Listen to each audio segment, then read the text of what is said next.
Hello guys, pag-usapan lang natin ang breaking news na exclusive nga naman guys na pinag-uusapan ng mga netizens at ng mga Kat Den fans. Catherine Bernardo may update sa 2025 ganap. Wow, grabe guys, no?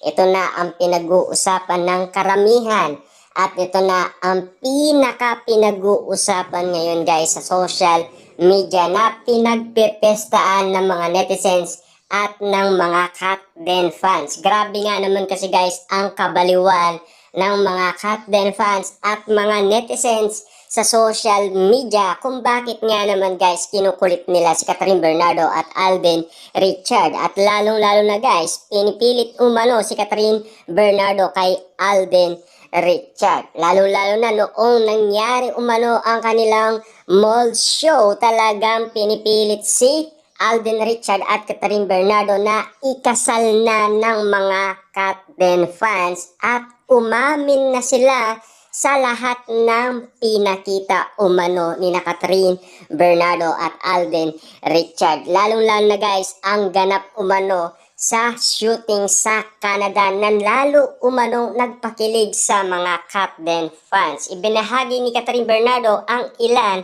sa mga naging ganap niya simula nitong bagong taon 2025. So far caption nito sa kanyang Instagram post kasama ang ilan mga video at larawan.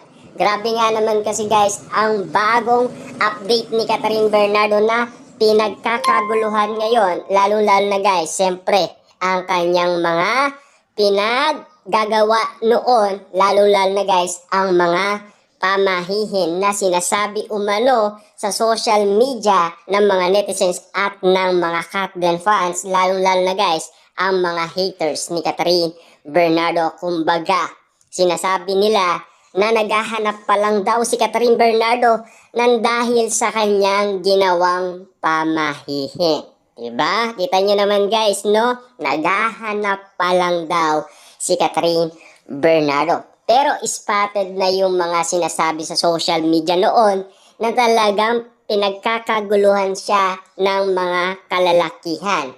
Ayon sa mga issue sa social media na intriga ang apat na kalalakihan. Kumbaga guys, yun daw ang mga nanliligaw umano kay Catherine Bernardo. Grabe nga naman kasi guys ang mga issue na talagang tumatatak sa mga netizens at mga Kat Den fans.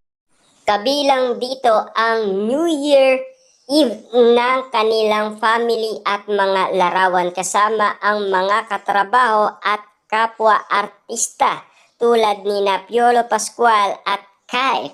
Healthy rin ang simula ng 2025 ni Catherine dahil makikita sa isang video nito ang kanilang pag-workout.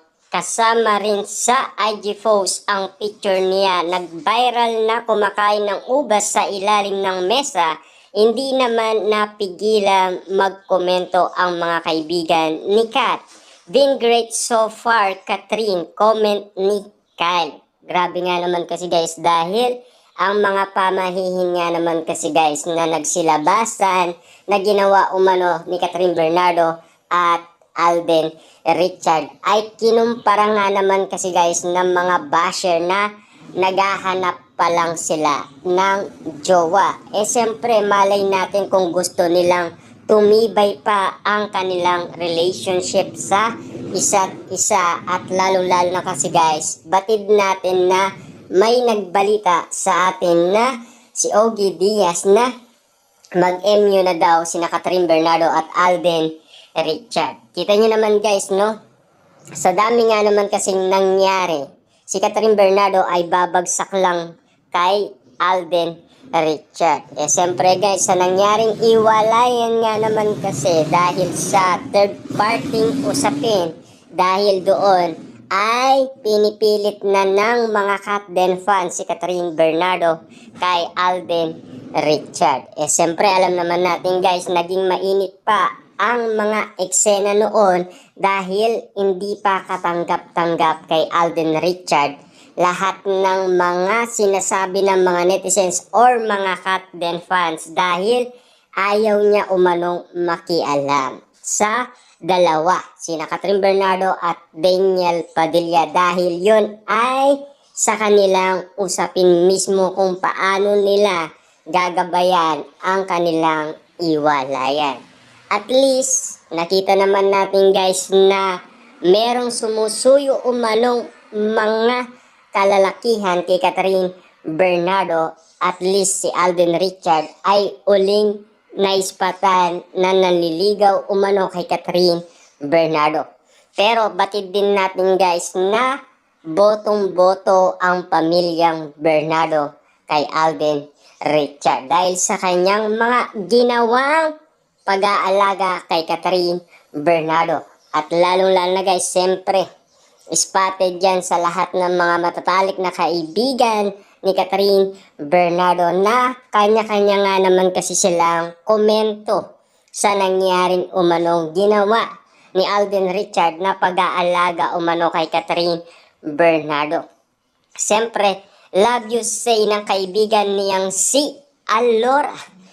I was sweeping for the grapes photo and it didn't disappoint. Excited you to have a great new year, Kat. Say naman ni Jasmine Reyes. Yan kasi guys ang mga kumakalat na issue at kumbaga guys lahat ng mga matatalik na kaibigan ni Catherine Bernardo ay kanya-kanya nga naman silang komento. At naniniwala ang iba na talagang mas tumitibay pa ang relasyon ni Catherine Bernardo at Alden Richard ngayon 2025.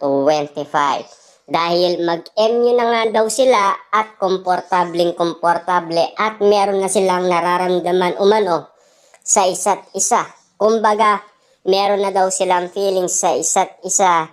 Kaya nga naman guys, lahat ng mga kumakalat ngayong issue sa social media ay talagang pilit binubuksan ng mga netizens at ng mga Katden fans kung bakit nga naman guys, bawat ganap na mga nangyari noong Pasko at New Year ay inahanap nila ang mga bagay na talagang magpapakilig sa kanila kung binati nila ang isa't isa.